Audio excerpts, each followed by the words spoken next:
ముందుగా మనం ఖమ్మం వెళ్దాం. అక్కడ మన ప్రతినిధి ఉపేంద్ర మనకి అందుబాటులో ఉన్నారు. ప్రధానంగా చూసుకుంటే ఖమ్మం జిల్లా ముఖ్య కార్యకర్తల సమావేశంలో రసాభాస చోటు చేసుకుంది. విహెచ్ మాట్లాడుతుండగానే కార్యకర్తలు అడ్డుకున్నటువంటి పరిస్థితి కనిపించింది. తమ జిల్లాలో విహెచ్కు ఏం పని అంటూ కూడా నిలదీశారు. కార్యకర్తలు వారిస్తున్నటువంటి రేణుకా చౌదరికి ఈ నేపథ్యంలో ఆమె వాదించడం, సమావేశం నుంచి వాకౌట్ చేసినటువంటి భట్టి విక్రమార్క ఈ నేపథ్యాన్ని కూడా అక్కడ జరుగుతున్న పరిస్థితి. ఇక్కడ కార్యకర్తల వైఖరి నచ్చక సమావేశం నుంచి వెళ్ళిపోయినటువంటి పొంగులేటి మొత్తంగా కాంగ్రెస్లో మరోసారి విభేదాలు బయటపడ్డాయి. ఎందుకు దీనిపై పూర్తి అప్డేట్స్ ఏంటి అనేది ఉపేంద్ర అని తెలుసుకుంది. ఉపేంద్ర చెప్పండి.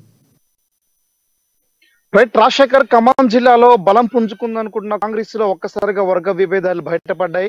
సెప్టెంబర్ 17 హైదరాబాద్ లో జరిగేటువంటి బహిరంగ సభకు ప్రిపరేషన్ మీటింగ్ గా అటు ఉమ్మడి ఖమ్మం జిల్లా, అటు భద్రాద్రి కొత్తగూడెం జిల్లా, ఖమ్మం జిల్లా నుంచి కార్యకర్తలు హాజరైనటువంటి నేపథ్యంలో ప్రధానంగా నాయకత్వం కూడా పార్లమెంటరీ ఇన్ఛార్జ్ గా ఉన్నటువంటి మహారాష్ట్ర మాజీ హోంశాఖ మంత్రి మహమ్మద్ ఆరిఫ్ నజీం ఖాన్ తో పాటు మాజీ ఎంపీ పొంగులేటి శ్రీనివాసరెడ్డి, మాజీ మంత్రి సమ్మాని చంద్రశేఖరరావు, రేణుకా చౌదరి, భట్టి విక్రమార్క వీళ్ళ సమక్షంలో ఈరోజు కార్యకర్తలు తమ ఆధిపత్యాన్ని ప్రదర్శించేందుకు కోసం ఒకరికొకరు ఆధిపత్యం సాధించాలనే కాన్సెప్ట్ లో ప్రధానంగా వారు చేసిన సంఘటన కూడా చోటు చేసుకుంది.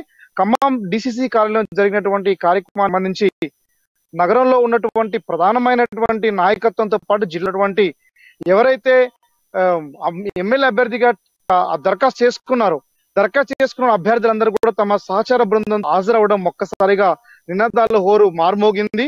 ప్రధానంగా ఏ నియోజకవర్గానికి చెందినటువంటి ఆ నియోజకవర్గం నేతలు ఇది మా అడ్డ, మేము మాకే సొంతం అన్నట్టుగా నినాదాలు చేసినటువంటి సంఘటన ఒక్కసారిగా కార్యకర్తలు సృష్టించిందని కూడా చెప్పుకోవచ్చు.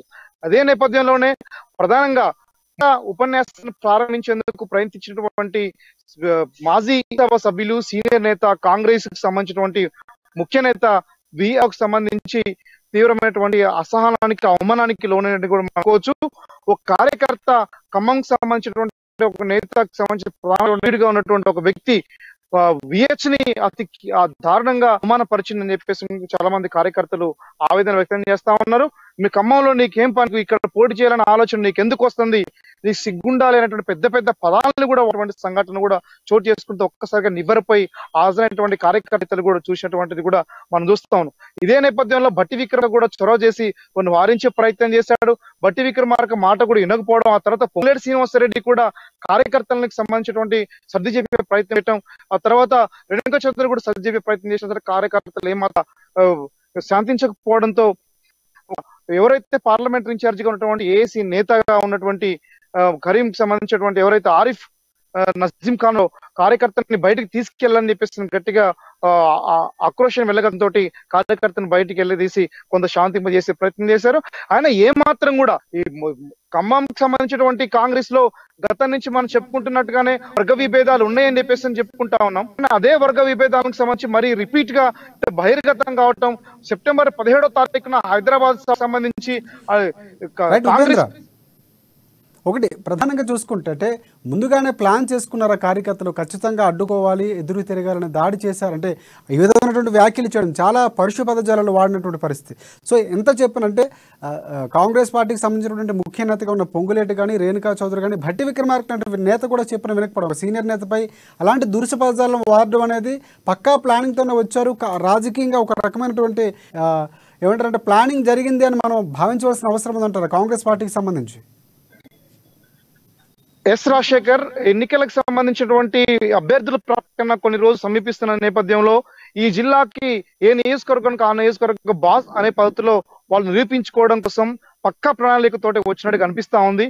కనీసం సభ ఏదైతే సమావేశం సంబంధించి ప్రారంభానికి నేతల్ని సంబోధించేటువంటి నేపథ్యంలో స్టార్టింగ్ లోనే కూడా హనుమంతరావు ఉపన్యాసాన్ని అడ్డుకొని మాట్లాడొద్దు అని మైక్ లాక్కునే విధంగా ఒకేసారి డయాస్ మీదకి వెళ్ళిపోయి భయాందోళన సృష్టించినటువంటి నేపథ్యం కూడా కనబడతా ఉంది. ఇది ప్రధానంగా కొద్ది మంది ప్రణాళిక ప్రకారమే చేసినట్టు, ఒక వర్గానికి సంబంధించినటువంటి ఒక మరో వర్గం మీద అది ఆధిపత్యం, మరో వర్గానికి సంబంధించిన వర్గం మీద ఇంకొక ఆధిపత్యం, డిప్యూటీ రాబోయేటువంటి సీఎం బట్టి అనేటువంటి నినాదాలు చేయటం, మంత్రులు అన్నటువంటి నేతలు మీ మావాలని చెప్పి చెప్పడం, ఇట్లాంటి చాలా గందరగోళం నుంచి దాదాపు జరిగినటువంటి 3 గంటల పాటు జరిగిన సభలో ఏమాత్రం కూడా శాంతింప చేయకపోవడంతో ప్రధానంగా ఇందులో నేతలు ఉన్నటువంటి వివిధాలు కొట్టొచ్చినట్టు కనిపించాయి. ఇదే నేపథ్యంలో మాజీ ఎంపీ పొంగులేటి శ్రీనివాస్ చొరవ చేసి కార్యకర్తలను సర్ది చెప్పే ప్రయత్నం చేశారు. ఇది మన కూనికి సంబంధించినటువంటి సమావేశం. ఈ సమావేశాల్లో సభకు సంబంధించిన అంశం గురించి చర్చించుకు అసలే పరిస్థితులు బాగలేవు. రానున్నటువంటి ఎన్నికల్లో బీఆర్ఎస్ ని ఓడించి 10 స్థానాలు గెలవాలని ఆకాంక్షతో మనం పనిచేయాల్సినటువంటి సందర్భంలో ఇలాంటి వర్గ విభేదాలు, ఇట్లాంటి సమస్యలు సరైన కావని చెప్పి సర్ది చెప్పించి కొంత ప్రయత్నించినప్పటికీ కార్యకర్తలు కూడా ఏమాత్రం కూడా శాంతించలేదు. ఇట్లాంటి ధోరణి జిల్లా వ్యాప్తంగా ఉందని ఇప్పటి వరకు తెలిసింది. కానీ ఈ రోజు మాత్రం బహిర్గతమై ప్రతి కార్యకర్త అట్టగూడ నుంచి వచ్చినటువంటి భద్రాచలం ఎమ్మెల్యే ఉదయం మీరే కావచ్చు, అటు కొత్తగూడ నుంచి వచ్చినటువంటి మరో కాంగ్రెస్ నేత కావచ్చు, అందరూ కూడా ఈ రోజు జరిగినటువంటి సంఘర్షణ ఈ యొక్క బాహాబాహిలో ఏమాత్రం కూడా నిబరబోయి చూడటం తప్ప చేసేదేం లేక వెయిట్ చేశారు రాజశేఖర్.